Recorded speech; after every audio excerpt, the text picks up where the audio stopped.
Assalamualaikum warahmatullahi wabarakatuh. Sahabat tani, pada kesempatan kali ini saya akan berbagi informasi tentang cara menyuburkan tanaman dengan menggunakan micin atau penyedap rasa. Seperti apa? Yuk simak ulasan berikut ini. Micin alias penyedap rasa atau monosodium glutamat atau MSG ternyata bisa untuk menyuburkan tanaman. Tapi apa iya micin bisa menyuburkan tanaman? Benar, micin memang bisa dipakai untuk menyuburkan tanaman. Pada video kali ini saya akan menjelaskan cara menyuburkan tanaman dengan menggunakan bahan micin, sehingga Anda memahami alasan mengapa micin bisa sangat bermanfaat untuk merawat tanaman-tanaman yang ada di sekitar Anda seperti bunga, tanaman hias, dan lain-lain. Jadi bagaimana bisa micin menyuburkan tanaman Anda? Berikut ulasannya.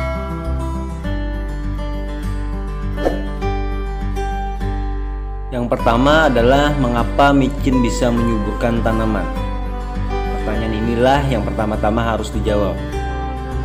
Agar dapat tumbuh dengan subur, maka tanaman membutuhkan berbagai macam unsur hara, mulai dari unsur hara makro dan juga unsur hara mikro.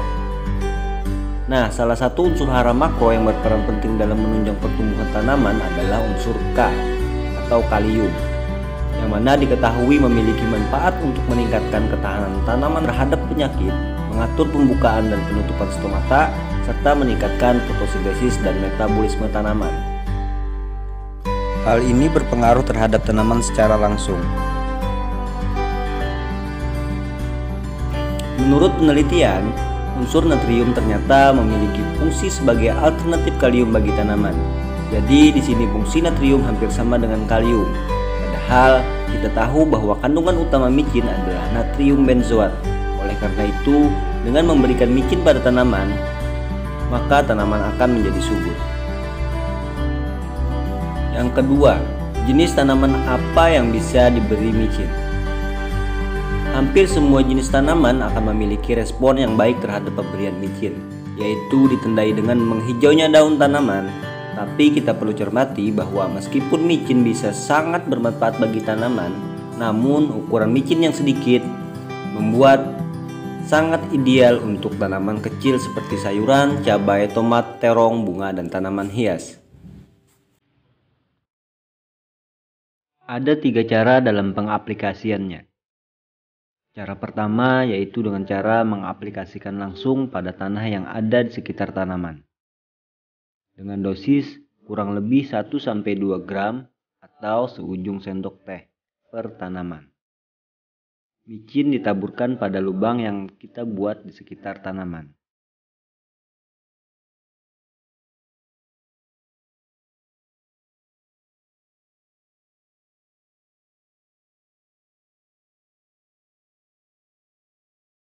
Cara ini bisa dilakukan dengan interval waktu 1 minggu sekali.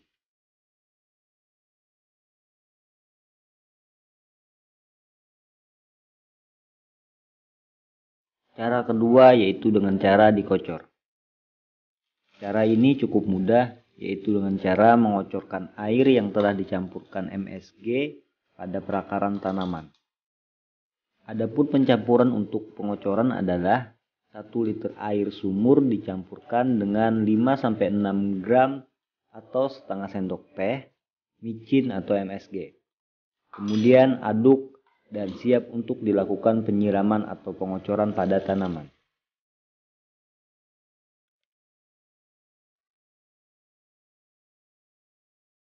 Untuk interval pengocoran adalah 7 hari sekali dan sebaiknya tidak dilakukan bersamaan dengan pupuk kimia lain agar bisa melihat hasilnya.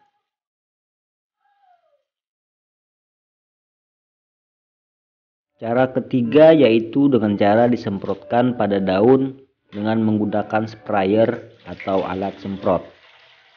Hal ini karena micin atau MSG sangat mudah larut bila kita larutkan ke dalam air.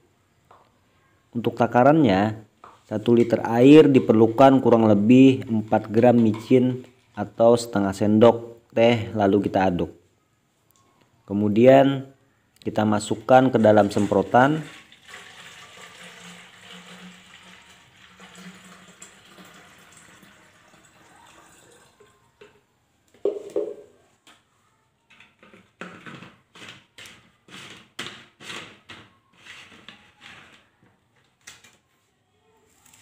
Dan sekarang akan kita semprotkan pada tanaman untuk memberikan nutrisi melalui daun tanaman.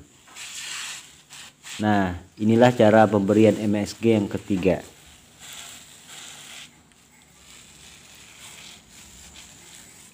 Untuk interval penyemprotan bisa dilakukan per 5 hari sekali. Apakah untuk menyuburkan tanaman cukup hanya dengan micin?